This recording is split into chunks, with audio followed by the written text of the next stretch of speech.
কৃষ্ণ কথাৰ মুখৰিটো উত্তৰ গুৱাহাটীৰ ফেকাল্টি হায়াৰ ছেকেণ্ডাৰী স্কুলৰ বাকৰি। নিশা মুকলি আকাশৰ তলত ভগৱান শ্ৰীকৃষ্ণৰ জন্মৰ পৰা বৈকুণ্ঠ গমনৰ প্ৰতিটো দৃশ্য সামৰি বিদ্যালয়খনত মঞ্চস্থ হ'ল কৃষ্ণ কথা। 11খন মঞ্চত 400 ছাত্ৰ ছাত্ৰীয়ে অভিনয় কৰিলে নাটকখনত। নাটকখনৰ আঁৰত আছিল 200 নেপথ্য শিল্পী আৰু 100 কলা কুশলী। এক ব্যয়বহুল প্ৰযোজনাৰে প্ৰায় 10 সহস্ৰাধিক দৰ্শকৰ সন্মুখত সফলতাৰে মঞ্চস্থ হ'ল নাটকখন। বিদ্যালয়খনৰ সাংস্কৃতিক অনুষ্ঠান অন্বেষণৰ অন্যতম কাৰ্যসূচী হিচাপে ৰূপায়ণ কৰা হয় শ্ৰীকৃষ্ণৰ জীৱন পৰিক্ৰমাৰ ওপৰত আধাৰিত নাট কৃষ্ণ কথা। নাটকখনৰ নাট্যকাৰ, সংগীত তথা নিৰ্দেশনা প্ৰখ্যাত নাট্যকাৰ কৃপাল কলিতাৰ। নাটখন মঞ্চস্থ কৰাৰ সমান্তৰালকৈ এক বঁটা বিতৰণী অনুষ্ঠান আৰু আন বহুতো সাংস্কৃতিক অনুষ্ঠানো অনুষ্ঠিত কৰা হয়। বিদ্যালয়খনে ছাত্ৰ-ছাত্ৰীৰ শৈক্ষিক বিকাশৰ লগতে সাংস্কৃতিক তথা সৰ্বাংগীন উন্নতিৰ বাবে লৈ অহা পদক্ষেপৰ বাবে উচ্চ প্ৰশংসা কৰে অসম সাহিত্য সভাৰ প্ৰাক্তন উপসভাপতি মৃণালিনী দেৱীয়ে। পাশ্চাত্য আৰু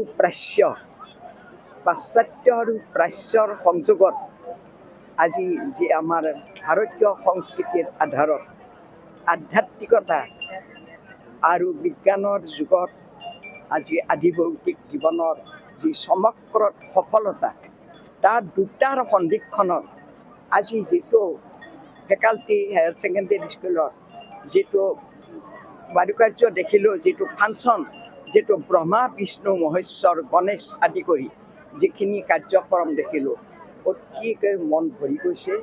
আমি ভৱিষ্যতে আশা কৰোঁ আমি যিবোৰ অসমৰ ইমূৰৰ পৰা সিমূৰলৈ যিমান জেগাত আমি ভাষণ প্ৰদান কৰিছোঁ, আমি কেৱল প্ৰাচ্য আৰু পাশ্চাত্যৰ ওপৰত সংযোগ স্থাপন কৰি আমাৰ প্ৰজন্মক যাতে নতুন পথে আগবঢ়াই নি যাতে প্ৰাচ্যৰ শিপাডাল যাতে ধ্বংস নহয়, প্ৰাচ্যৰ শিপাডাল যাতে আমি ধ্বংস কৰিব নালাগে, তাৰ কাৰণে আপোনালোক যিমানেই যি মাধ্যমত নপঢ়ুৱাক পৃথিৱীৰ সমস্ত ভাষা, সমস্ত সংস্কৃতি, সমস্ত সভ্যতা আপোনালোকে গ্ৰহণ কৰক, কিন্তু এই প্ৰাচ্যৰ যিটো সভ্যতা সংস্কৃতি অৰ্থাৎ ভাৰতীয় সংস্কৃতিৰ আধাৰত যাতে আপোনালোকে এই ধৰণে অনুষ্ঠানবোৰ চলাই যায়, তাৰ কাৰণে প্ৰভু ভগৱন্তৰ ওচৰত মই কামনা জনাই, প্ৰাৰ্থনা জনাই আজি এই ফেকাল্টি হায়াৰ ছেকেণ্ডেৰী স্কুলখনৰ মংগলৰ কাৰণে প্ৰাৰ্থনা জনাই মই আজি আৰু চাবৰ মন আছিল, কিন্তু বন্দিয়াত আমাৰ আৰু প্ৰগ্ৰেম আছে, তাত নিমন্ত্ৰণ কাৰ্যসূচী দেখা গৈছে, কি ক'ব?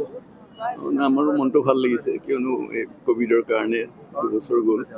তাৰপিছতো আমিও অলপমান মানে অৰ্গেনাইজ কৰিবলগীয়া হ'ল। প্ৰায় 4 বছৰেই গ'ল আৰু এইটো 12 নম্বৰ প্ৰগ্ৰেম আমাৰ। প্ৰথমটো আৰম্ভ হৈছিলে 1998-ত, এতিয়াৰ পৰা 12 বছৰ পৰিক্ৰমা কৰিছে। 2002-ত আমি আজান ফকীৰখন কৰিছিলোঁ আৰু তেতিয়া পৰিচালনা কৰিছিলে লক্ষী বৰঠাকুৰে, আৰু লক্ষী বৰঠাকুৰে মানে কেইবা বছৰো কৰিলে। তাৰপিছত এতিয়া কৃপাল কলিতাই এই ধাৰাবিলাক কৰিছে আৰু আমাৰ টিচাৰবিলাকৰ পুৰা সহযোগিতাত প্ৰগ্ৰেমবিলাক হয়।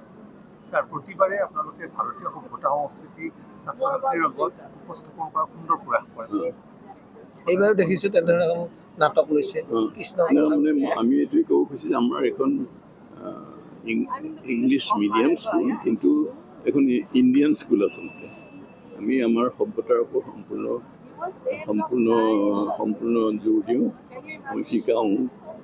সংস্কৃত আমি ক্লাছ 10লৈকে পঢ়ে ল'ৰা ছোৱালী, অসমীয়া পঢ়ে, আৰু যিমান আমাৰ যিবিলাক প্ৰগ্ৰেম হয় আমাৰ হেৰিটেজৰ ওপৰতে হয়। সেইকাৰণে আমাৰ ল'ৰা ছোৱালীখিনি বহুত শিকি যায়।